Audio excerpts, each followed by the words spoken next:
नमस्ते एभ्रिवान, म अनिलेश फेरि पनि आइसकेको छु मेरो युट्युब च्यानलमा एउटा नयाँ भिडियो लिएर। आजको यस भिडियोमा हामीले आरसीसी को च्याप्टर 3 स्टार्ट गर्न जाँदैछौँ। च्याप्टर 2 सम्म चाहिँ हामीले सकाइसकेका छौँ र च्याप्टर 3 मा रहेको छ हामीसँग design of reinforced concrete structure. र यसमा हामीले पढ्नुपर्ने कुराहरू के छन् भने analyse singly and doubly reinforced rectangular sections, analyse singly reinforced flange section, design of rectangular and flange section, design of one-way and two-way slabs using NS code, practice on the use of different codes, NS codes for the design of RCC structures। यहाँ code को लागि चाहिँ NS code भनेको छ, तर यदि हामीले NS code हेर्छौं भने NS कोडमा आफै लेखिदिएको छ कि रिफर IS कोड भनेर। सो IS 456 नै हामीले रिफर गर्नेछौं। र यहाँ हेर्दा चाहिँ 5 वटा टपिक मात्रै देखिरहेछ, तर यो सबभन्दा ठुलो च्याप्टर हो आरसीसी को। यो अनि च्याप्टर 6 हो कि 7 हो, च्याप्टर 7 है। च्याप्टर 3 अनि च्याप्टर 7 चाहिँ अलि ठुलै छ। यसको यदि हामीले क्रेडिट आवर हेर्छौं भने 9 घण्टाको छ र यसको मार्क्स डिस्ट्रिब्युसन तिर यदि हामीले हेर्छौं भने यो च्याप्टर 7 मार्कको लागि छ। दिन चाहिँ 7 मार्कको लागि दिएको छ। यो भन्दा बेसी मार्क्स अब फर्स्ट च्याप्टरमै दिएको छ, तर इम्पोर्टेन्ट चाहिँ हाम्रो लागि थर्ड च्याप्टर नै हो। अलि ठुलो पनि छ र विद्यार्थीलाई गाह्रो लाग्ने भनेको स्टिल पछि यही च्याप्टरमा होला सायद। यसमा अलि बेसी पढ्नुपर्छ हामीहरुले। यहाँ सिलेबसमा त्यस्तै कुरा दिएको छ, डिजाइनहरु गर्नु पर्यो। रेक्टेंगुलर भनेको छ, फ्ल्यान्ज्ड पनि डिजाइन भनेको छ, डिजाइन अफ वन वे र टु वे स्ल्याब पनि भनिएको छ, धेरै कुरा छ। सो ढिलो नगरिकन चाहिँ अब हामीले स्टार्ट गरौँ हामीले पढ्ने कुराहरु।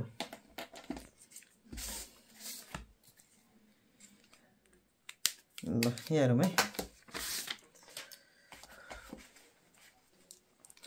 सबभन्दा पहिले हाम्रो फर्स्ट टपिक के छ, analyse singly and doubly reinforced rectangular section. अब रेक्टेंगुलर सेक्शन र फ्ल्यान्ज्ड सेक्शन। फ्ल्यान्ज सेक्शन को कुरा चाहिँ हामीले फ्ल्यान्ज टपिक आउने बेला गर्छौं। अहिले रेक्टेंगुलर बुझौं हामीले। रेक्टेंगुलर भनेको नर्मल बीम जुन हामीले हेर्छौं नि हाम्रो घरमा, त्यो हाम्रो रेक्टेंगुलर सेक्शन हो। र सिंगली रेनफोर्स्ड भनेको के हो र डबली रेनफोर्स्ड भनेको पहिला त सुरुमा हामीले त्यो कुरा बुझ्नु पर्यो। हेरौँ यहाँ हामीले डेफिनेसन दिएको छ, beam is a horizontal flexural member of a frame which resists loads mainly by bending। Beam चाहिँ एउटा हरिजोन्टल फ्लेक्सुरल मेम्बर छ। अब फ्लेक्सुरल मेम्बर भनेको यस्तो मेम्बर जसले चाहिँ बाहिरबाट आएको लोडलाई बेन्ड भएर रेसिस्ट गर्छ। जस्तै हामीले यदि कलमको एक्जाम्पल लिन्छौं भने कलम बेन्ड हुँदैन, कलम चाहिँ मेनली त्यहाँ के भइराछ, क्रस भइराछ चाहे बक्कल भइराछ, त्यो हो नि त। तर बीम भयो अथवा स्ल्याब भयो, यो दुईटै के गर्छन् भने माथिबाट आएको लोड रेसिस्ट गर्नलाई उनीहरु बेन्ड भइदिन्छन्। त्यस्तो मेम्बरलाई चाहिँ हामीले फ्लेक्सुरल मेम्बर भन्छौं। सेकेन्डमा छ singly reinforced beam. The beam in which the steel reinforcement is provided in tension zone only is known as singly reinforced beam. यदि टेन्साइल जोनमा मात्रै हामीले रेनफोर्समेन्ट प्रोवाइड गरेका छौं भने त्यस्तो बीमलाई सिंगली रेनफोर्स्ड बीम भनिन्छ। The beam in which the steel reinforcement is provided in tension as well as compression zone is known as doubly reinforced beam. यदि टेन्सन जोनमा पनि र कम्प्रेसन जोनमा पनि दुईटै जोनमा यदि रेनफोर्समेन्ट प्रोवाइड गरेको छ भने त्यस्तो बीमलाई हामीले डबली रेनफोर्स्ड बीम भन्छौं। यहाँ फिगरमा हेर्न सकिन्छ, न्यूट्रल एक्सिस छ, न्यूट्रल एक्सिस भन्दा तल टेन्साइल जोन, त्यो भन्दा माथि चाहिँ कम्प्रेसन जोन। यहाँ टेन्साइल जोनमा मात्रै प्रोवाइड गरिएको छ यस्तो खाले बीमलाई चाहिँ हामीले सिंगली रेनफोर्स्ड बीम भन्दियौ। यहाँ हेरौँ त टेन्साइल जोन र कम्प्रेसिभ जोन दुईटै जोनमा प्रोवाइड गरेको छ, सो यस्तो खाले बीमलाई चाहिँ हामीले डबली रेनफोर्स्ड बीम सेक्सन भन्दियौ। अब आउँछौं हाम्रो टपिकमा, analysis of singly reinforced rectangular section को कुरा गर्छौं हामीले। अब यो फिगर को बारेमा चाहिँ हामीले केही कुरा त बुझेका थियौं, कोडमा के कसरी दिएको छ भनेर। अब फेरि पनि हामीले बुझ्छौं कि यो फोर्सहरु कसरी आयो। सो एनालाइसिस गर्नु भन्दा अगाडि चाहिँ हामीले यो फोर्सहरुको बारेमा बुझ्नुपर्छ। यो कम्प्रेसिभ फोर्स कसरी आयो, कति यो 0.42 XU कहाँबाट आयो, यो सब कुरा चाहिँ हामीले बुझ्नु पर्यो। यो 0.0035 0.446 FCK, त्यसपछि यो 0.87 FY by ES plus 0.002, यो 0.87 FY AST, यो सब कुराको बारेमा चाहिँ हामीले बिस्तारै बिस्तारै अब बुझ्दै जान्छौं। यो स्ट्रेन डायग्रामको बारेमा हामीले बुझिसकेका छौं। यदि भिडियो हेर्नु भएको छैन भने चाहिँ पुरानो भिडियोजहरु तपाईहरुले हेर्न सक्नुहुनेछ यही च्यानलमा। यहाँ हाम्रो सिलेबसमा के दिएको छ, सिंगली रेनफोर्स्ड रेक्ट्याङ्गुलर सेक्सनलाई एनालाइज गर्नु पर्यो, डबली रेनफोर्स्ड रेक्ट्याङ्गुलर सेक्सनलाई एनालाइज गर्नु पर्यो। तर त्यसको एनालाइसिस गर्नुभन्दा अगाडि चाहिँ हामीले के गर्छौँ भने यो जुन कम्प्रेसिभ फोर्स यहाँ आएको छ नि 0.36 FCK BXU भनेर यहाँ दिएको छ, हो यो फोर्स कसरी आयो हामीले यो पनि एनालाइज गर्छौँ आज। अब सोध्न चाहिँ सोध्दैन कसरी आयो कहाँबाट आयो त्यो सब कुरा हामीलाई सोध्दैन कहिले पनि, ब्याचलरमा पनि सोध्दैन होला यो कुरा, हाम्रो स्कुल लेभलमा त झनै सोध्दैन त्यो कुरा। तर कसरी आयो कहाँबाट आयो एटलिस्ट त्यो कुरा चाहिँ हामीलाई थाहा छ भने हामी यदि बिर्स्यौँ भने पनि टाइम त लाग्छ तर हामीले निकाल्न सक्छौँ नि त। सो नलेज कहिले पनि वेस्ट जाँदैन। आजको यस भिडियोमा हामीले यसलाई पनि एनालाइज गर्नेछौँ। सो मैले एउटा फिगर बनाएर राखेको छु, बिस्तारै हामीले यही फिगरमा गर्नेछौँ। हेरौँ है। सबभन्दा पहिले चाहिँ हामीलाई यहाँ एउटा सेक्सन दिएको छ, यो भनेको हाम्रो आरसीसी सेक्सन हो फिगर 1 मा। यो आरसीसी सेक्सनमा यो माथिको जुन विड्थ छ यो भनेको हाम्रो बी हो, this is width of the beam. यहाँदेखि यहाँसम्म यो टोटल डिस्टेन्स लिन्छु भने यो टोटल डिस्टेन्सलाई चाहिँ ओभरअल डेप्थ भनिन्छ। फेरि यो टप मोस्ट कम्प्रेसन फाइबरदेखि लिएर यसको यो सेन्टरसम्मको यो जुन डिस्टेन्स छ यसलाई इफेक्टिभ डेप्थ भनिन्छ। इफेक्टिभ डेप्थ भनेको जतिले रेसिस्टेन्समा लोड रेसिस्ट गर्नलाई पार्टिसिपेट गर्छन् त्यो डेप्थलाई हामीले के भन्दैछौँ, इफेक्टिभ डेप्थ। त्यो भनेको यहाँको हाम्रो रडको सेन्टरसम्म आउँछ है। त्यस पछाडि यहाँ सेकेन्डमा छ हामीसँग स्ट्रेन डायग्राम। अब यो फेरि रिकल गरौँ है, हामीले यो सबै कुरा पढिसकेका छौँ। यो स्ट्रेन डायग्राममा के छ, यो भनेको कन्क्रिट कम्प्रेसन जोनमा आउने म्याक्सिमम स्ट्रेन कति, epsilon c is equal to 0.0035 यो हामीले पढेका छौँ। त्यसै गरी एप्सिलोन एसको भ्याल्यु कति हुन्छ, एप्सिलोन एस भनेको यहाँदेखि यहाँसम्मको यो भ्याल्यु, यो भनेको 0.87 FY बाई ES प्लस 0.002। यहाँ कतै बिचमा हाम्रो एउटा एप्सिलोन इज इक्वल टु 0.002 को स्ट्रेन छ। अब कोडले के भनेको थियो भने चाहिँ स्ट्रेस डायग्राम हेर्दा नम्बर 3 मा छ हाम्रो स्ट्रेस डायग्राम। यो स्ट्रेस डायग्राम हेर्छौँ भने कन्क्रिटमा जुन म्याक्सिमम स्ट्रेस आइरहेछ यो स्ट्रेन रेसिस्ट गर्नलाई त्यसको भ्याल्यु छ 0.446 FCK। यो भ्याल्युहरू कहाँबाट आयो त्यो सबै कुरा हामीले हेरिसकेका छौँ पुरानो भिडियोमा, सो त्यो कुरा मैले रिपिट गर्दिनँ अब। अनि अर्को कुरा के छ भने यहाँदेखि यहाँसम्मको यो जुन डेप्थ हामीले देखिरहेछौँ यो भनेको डेप्थ अफ न्युट्रल एक्सिस भयो XU।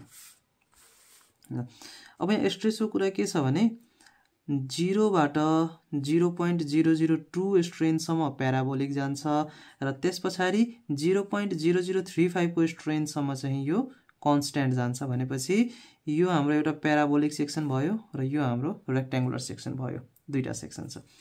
यहाँ कतै कम्प्रेसिभ फोर्स एक्ट गर्दै हुन्छ सी।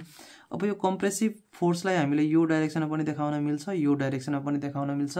तर एउटा कुरा के याद राख्ने भने यदि कम्प्रेसिभ फोर्सलाई मैले यता लेफ्टतिरको डाइरेक्सनमा देखाउँदैछु भने चाहिँ टेन्साइल फोर्स मेरो राइटतिरको डाइरेक्सनमा हुनु पर्यो, यो कुरा चाहिँ हामीलाई याद हुनुपर्छ। सो अहिले यो सी लेफ्टतिर छ भने चाहिँ टेन्साइल फोर्स मैले के गर्छु यसलाई राइटतिर देखाइदिन्छु यतातिर हो। अब यो सबैको भ्याल्यु कति कति होला त, त्यो सब भ्याल्यु हामीले कसरी निकाल्ने, यो सबैको लागि अब हामीले केही अपरेसन गर्नु पर्यो।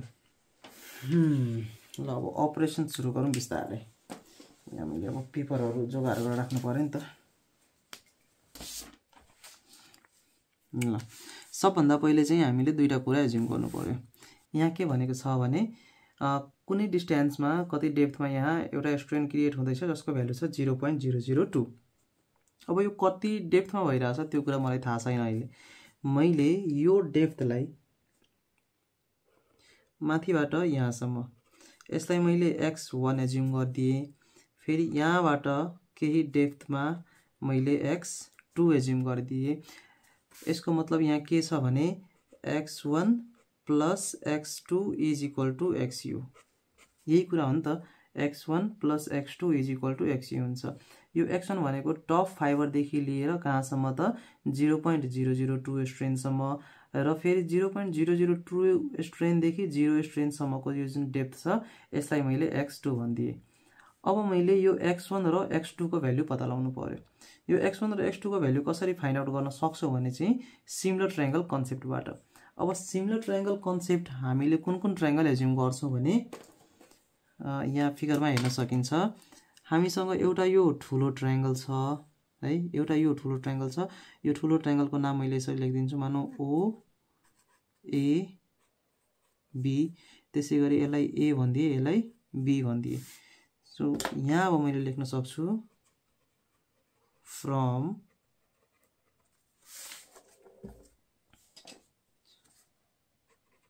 सिमिलर ट्रायंगल कुन त triangle OAB and triangle O small a small b, यो दुईटा ट्रायंगलबाट अब हामीले के गर्छौं भने बेस बाइ परपेंडिकुलर को रेशियो लिन्छौं।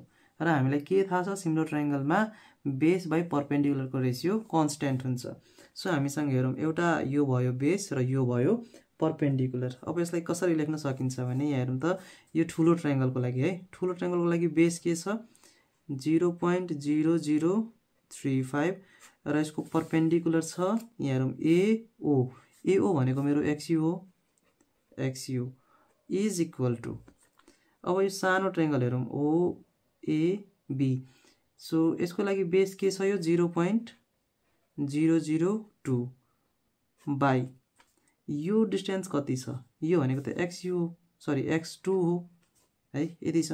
अब यसलाई सल्भ गर्दा X2 बराबर मलाई 4/7 XU आउँछ र यो 4/7 XU भनेको 0.5714 XU यति कति आउँछ। अब अर्को कुरा मलाई के थाहा छ भने X1 plus X2 is equal to XU हुन्छ। यसको मतलब X1 is equal to XU minus X2 हुने हो हैन। सो XU माइनस X2 को भ्यालु कति छ 4/7 XU, यो भनेको आउँछ मलाई 3/7 XU र 3/7 भनेको 0.4286 XU। यहाँ मलाई दुईटैको भ्यालु आयो, X1 को भ्यालु पनि आयो र X2 को भ्यालु पनि आयो। अब यो भ्यालुहरु मैले युज गर्नेछु बिस्तारै। अब यो X1 र X2 आइसके पछाडी अब हाम्रो सुरु हुन्छ एनालाइसिस अफ कम्प्रेसिभ फोर्स।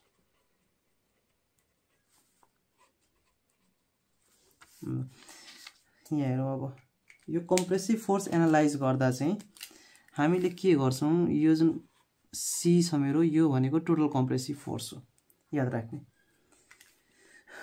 अब यो जुन हामीले यो एरिया देखिरहेछौं नि, यो टोटल रिजन, यसलाई मैले दुई पार्टमा डिभाइड गर्न सक्छु।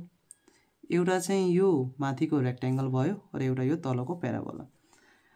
माथिको रेक्टेंगलमा जुन कम्प्रेसिभ फोर्स एक्ट गर्दैछ त्यसलाई मैले C1 भनिदिए र यहाँ प्याराबोलामा जुन कम्प्रेसिभ फोर्स एक्ट गर्दैछ त्यसलाई मैले C2 भनिदिए। अब C1 प्लस C2 बराबर C हुनेछ, C is equal to C1 plus C2 यसरी हो। अब यो C1 चाहिँ कति डेप्थमा एक्ट गरिरहेछ, C1 हाम्रो माथिबाट A1 डेप्थमा एक्ट गर्दैछ, त्यसैगरी C2 हाम्रो माथिबाट A2 डेप्थमा एक्ट गर्दैछ, त्यसको पनि हामीले युज गर्छौं एकछिनमा। अब यो A1 A2 भन्दा अगाडि चाहिँ हामीले यो C1 C2 को काम गरौं। हामीलाई एउटा कुरा के थाहा छ भने force is equal to stress into area हुन्छ भन्ने कुरा मलाई थाहा छ है। अब यो स्ट्रेस कति छ, स्ट्रेस भनेको यो सेम हुने हो, 0.446 FCK नै हुने हो। C1 र C2 को लागि स्ट्रेस चाहिँ चेन्ज हुँदैन, तर यो दुईटैको एरिया त चेन्ज हुन्छ नि त। यहाँ हेरौं, एउटा एरिया यो रेक्टेंगलको भयो, अर्को एरिया यो प्याराबोलाको भयो। यसको लागि चाहिँ यो जुन हाइटको कुरा गर्छौं भने X1 छ, यसको लागि हाइटको कुरा गर्ने हो भने चाहिँ X2 छ। सो एरिया त चेन्ज हुन्छ। C1 लाई हामीले stress into area of rectangle यति लेख्न सक्छौं। त्यसो भए स्ट्रेसको भ्यालु कति छ? स्ट्रेसको भ्यालु छ 0.446 FCK। अब यो भ्यालु कसरी आयो त्यो कुरा हामीले हेरिसकेका छौं पुरानो भिडियोमा, हेर्नु भएको छैन भने चाहिँ गएर हेर्नु होला। 0.446 FCK into area of rectangle. Area of rectangle भनेको L इन्टु B। यदि यसलाई L गर्छु भने यो B हुन्छ है। यो कति छ त? यो जुन पार्ट छ यो कति छ? रेक्टेंगुलर सेक्सन भनेको यो B मेरो त यही B हो नि त। यो भनेको मैले के भन्दै छु? यो स्ट्रेसको कुरा गरे हैन मैले त्यो एरियाको कुरा गर्दै छु जुन एरियामा यति स्ट्रेस एक्ट गर्दैछ। कुन एरियामा एक्ट गर्दैछ? यही एरियामा हो कि हैन? सो यो एरिया चाहियो भने चाहिँ यो B र यो भन्दा माथि नै छ हो कि हैन? यो भन्दा माथि छ। यो भन्दा माथि भन्नाले यसको हाइट कति हुने हो? x1 हुने हो। सो x1 इन्टु B हुने हो। यहाँ मैले लेख्न सक्छु x1 into B। So 0.446 FCK into x1 को भ्यालु कति छ? x1 को भ्यालु छ 0.4286 XU इन्टु B। अब यसलाई यदि हामीले सल्भ गर्छौं भने हामीलाई एप्रोक्सिमेटली 0.1912 FCK BXU यतिकै आउँछ है। यो भयो C1 को भ्यालु। त्यसैगरी अब हामीलाई चाहिन्छ C2 को भ्यालु।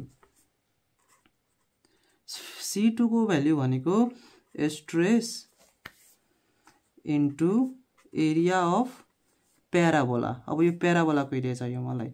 Area of parabola. अब यसको लागि के गर्न सकिन्छ भने स्ट्रेस जस्ताको त्यस्तै हुन्छ 0.446 FCK into area of parabola के हुन्छ यहाँ हेरौँ है।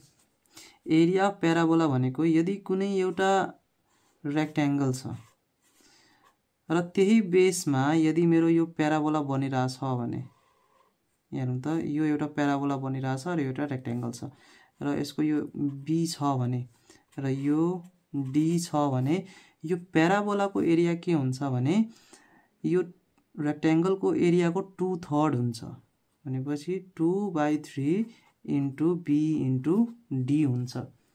यदि एउटै बेसमा प्याराबोला बनिरहेछ भने त्यो रेक्टेंगलको एरियाको 2/3 चाहिँ त्यो प्याराबोलाको एरिया हुने हो। सो एरिया अफ प्याराबोला हामीले के लेख्न सक्छौं?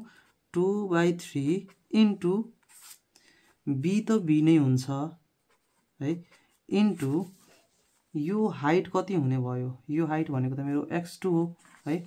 सो यहाँ मैले लेख्छु x2। अब यसलाई सल्भ गरौँ।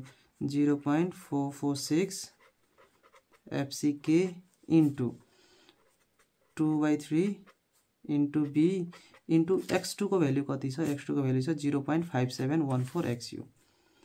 0.5714 XU। अब यसलाई सल्भ गर्दा C2 को भ्यालु आउँछ मलाई C2 को भ्यालु कति आइरहेछ? 0.16998 FCK BXU। यहाँ हेरौँ C1 पनि आयो C2 पनि आयो। त्यसपछि मलाई के थाहा छ भने C = C1 + C2 हुन्छ। अब मलाई C को भ्यालु चाहिएको छ। C = C1 + C2। C1 कति छ? 0.1912 यति नै हो नि। 0.1912 तपाईहरुले पनि क्याल्कुलेसन चेक गर्नु होला। मेरो क्याल्कुलेटर बिग्रिसकेको छ अहिले, मोबाइलबाट नि क्याल्कुलेसन गरेको छु। यहाँ हेरौँ त FCK BXU दुईटैमा कमन छ। यसलाई मैले पछि लेख्छु प्लस 0.16998 है। यहाँ मैले अब कमन लेखिदिए FCK BXU। अब यो दुईटैलाई यदि हामीले जोड्छौं भने हामीलाई केही यो भ्यालु आउँछ 0.36118 FCK BXU आउँछ। जस्तै हामीले 0.36 FCK BXU लेख्न सक्छौं। त्यही भ्यालु यहाँ छ हेरौँ त 0.36 FCK BXU त्यही भ्यालु हो नि त हैन। अब यो भ्यालु कहाँ एक्ट गर्छ होला त हामीले सिम्पली के भन्न सक्छौं भने यो कतिमा एक्ट गरिरहेछ x1 तल एक्ट गरिरहेछ यहाँ जहाँ 0.002 आएको छ। तर हामीले त्यो कसरी फाइन्ड गर्ने त भनेपछि यो जुन फिगर यहाँ देखाइएको छ यो फिगरको सेन्ट्रोइडमा एक्ट गर्दैछ। अब यो फिगरको सेन्ट्रोइड पत्ता लगाउनु पर्यो। पहिला a1 फाइन्ड गर्नुपर्छ त्यसपछि a2 फाइन्ड गर्नुपर्छ। सो एक एक गरेर फाइन्ड गरौँ। सुरुमा यदि यो रेक्टेंगलको लागि हेर्छु भने यो रेक्टेंगलको सेन्ट्रोइडमा एक्ट गर्छ। अब रेक्टेंगलको सेन्ट्रोइड कति हुन्छ यो भनेको x1/2 हुने हो। सो हामीले के भन्न सक्छौं भने अब पोइन्ट अफ एप्लिकेसनको कुरा गर्दा a1 = x1/2 हुन्छ। x1 को भ्यालु कति छ यहाँ अब x1 को भ्यालु छ मलाई 0.4286 XU/2 यसलाई सल्भ गर्यो भने 0.2143 XU यो आयो a1 को भ्यालु। त्यसैगरी यो c2 कतिमा एक्ट गर्दैछ यो c2 एक्ट गर्दैछ a2 मा। अब यो a2 कसरी फाइन्ड गर्न सक्छौ भने x1 प्लस यसको सेन्ट्रोइड a2 = x1 प्लस त्यसको सेन्ट्रोइड हुन्छ 3/8 इन्टु यो डेप्थ माथि बेसबाट गर्दैछौं भने 3/8 इन्टु x2 x1 को भ्यालु छ 0.4286 XU प्लस 3/8 इन्टु x2 को भ्यालु कति छ x2 को भ्यालु छ मेरो 0.5714 XU र यसलाई सल्भ गर्दा मेरो भ्यालु के आउँछ 0.6226 XU यो a1 को भ्यालु आयो र a2 को भ्यालु आयो।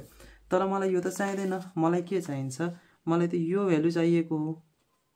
यसलाई a भन्दिम एकछिनलाई मलाई यो भ्यालु चाहियो। अब त्यो a को भ्यालु कसरी निकाल्न सकिन्छ भने चाहिँ a = हामीले यो सेन्ट्रोइड र सेन्टर अफ ग्राभिटीमा पढेका छौं कम्पोजिट फिगरको लागि C1A1 प्लस C2A2 यो a भनेको एरिया हैन यो भनेको डिस्टेन्स हो लेन्थ हो C1 प्लस C2।